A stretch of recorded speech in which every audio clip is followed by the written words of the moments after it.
Association అండి. మొత్తం ఈరోజు 9,000 మంది ఇంజనీరింగ్ అసిస్టెంట్స్కి ఉండే సమస్యల గురించి వివరించడం కోసం డిప్యూటీ సీఎం గారిని కలవడానికి ఈరోజు వాస్తవంగా రావడం జరిగిందండి.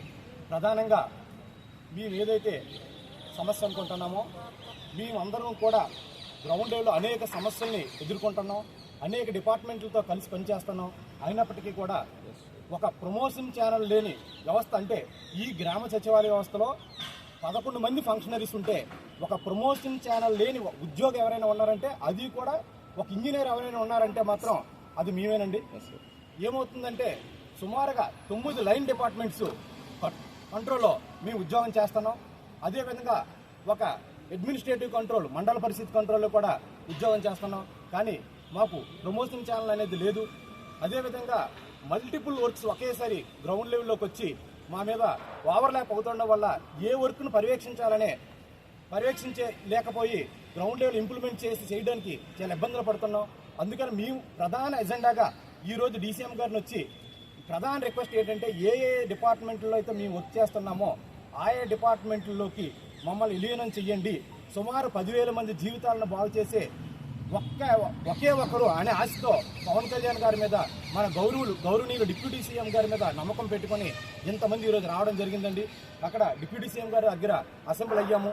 అదేవిధంగా పంచాయతీరాజ్ ఇంజనీరింగ్ డిపార్ట్మెంట్లో రిక్రూట్మెంట్ అయిన మేము మాకు ఇచ్చిన సబార్డినేట్ సర్వీస్ రూల్స్లో 10వ తరగతి పోస్ట్ కింద మమ్మల్ని పెట్టడం జరిగింది. ఈ 10వ తరగతి పోస్ట్ కింద పెట్టడం అంటే బ్లూ ప్రింట్ ఆపరేటర్ అనే ఒక పోస్ట్ 7th కేటగిరీలో ఉంది. వాళ్ళ కిందని 8th కేటగిరీలో మమ్మల్ని ప్లేస్ చేయడం జరిగిందండి. ఇది మాకు తీవ్ర అన్యాయము. ఎందుకంటే ఒక సబార్డినేట్ సర్వీస్ రూల్స్ ఒక ఫీడర్ ఛానల్ ఉంటుంది, గ్రౌండ్ లెవెల్ నుంచి ఎలా పైకి వెళ్ళాలనే ఉద్దేశం ఒక ప్రాపర్ ఛానల్ ఉంది. కానీ మా విషయంలో ఎందుకు అలా చేశారనేది అది ఒక ప్రశ్నార్థకంగా అయిపోయిందండి మా భవిష్యత్తుకి. అందుకనే ఇంతమంది ఇంజనీర్స్ యొక్క భవిష్యత్తుని ముందుకు తీసుకెళ్లాలని ఈ మీడియా మిత్రులకు, మన గౌరవనీయుల ముఖ్యమంత్రి గారికి మరియు సంబంధిత మా డిపార్ట్మెంట్ యొక్క మినిస్టర్లు అందరికీ కూడా వినయపూర్వకంగా రిక్వెస్ట్ చేస్తున్నామండి. ప్రధాన డిమాండ్ అయితే మాత్రం మమ్మల్ని అన్ని డిపార్ట్మెంట్లో మెర్జ్ చేసి మాకు ప్రమోషన్ ఛానల్ కల్పించాలి. ఇదే మా భవిష్యత్తుని నిర్ణయిస్తుంది, ఇది మాత్రమే మాకు మార్గమని మేము రిక్వెస్ట్ చేస్తున్నామండి. ప్రభుత్వానికి ఈ విషయాన్ని మీరు తీసుకెళ్తారని మనస్ఫూర్తిగా కోరుకుంటున్నామండి. సుమారుగా 10,000 మంది ఇంజనీర్స్ యొక్క భవిష్యత్తు మీ చేతుల మీద ఉంది. ఎక్కడా కూడా ఇంత మ్యాన్ పవరు, ఇంతమంది యూత్ ఏ వ్యవస్థలో ఎక్కడా లేదు. అంతమంది ఇంజనీర్స్ ఈ గ్రామ వార్డు సచివాలయ వ్యవస్థలో ఉన్నారు.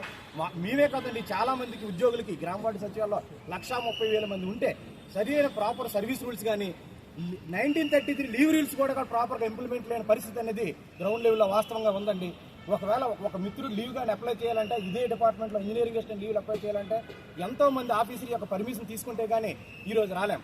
వాస్తవం ఒక్క విషయాన్ని మీకు ఈ సభాముఖంగా తెలియజేస్తాను ఏంటంటే అండి, పల్లి పండుగ ఎంతో ప్రతిష్టాత్మకంగా ఈ గవర్నమెంట్ పల్లి పండుగ తీసుకున్నది.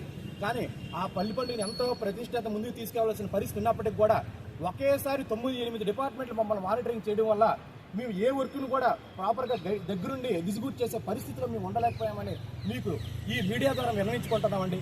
దయించి మాకు పని మాకు ఇబ్బంది లేదు. ఈ సభాముఖంగా తెలియజేసిందంటే పని చేయడానికి మాకు ఏ విధమైన ఇబ్బంది లేదు. పని కలిగించే వాతావరణాన్ని కలిగించండి అనే మేము రిక్వెస్ట్ చేస్తున్నామండి. ఇంకోటి ఏంటంటే హౌసింగ్ డిపార్ట్మెంట్ అనేది ఇంజనీరింగ్ అసిస్టెంట్కి ఒక శాపంలాగా అయింది. వాస్తవం అండి ఇది. ఎందుకంటే ఈ విషయాన్ని మీకు అందరూ సభాముఖంగా తెలియజేస్తున్నాం.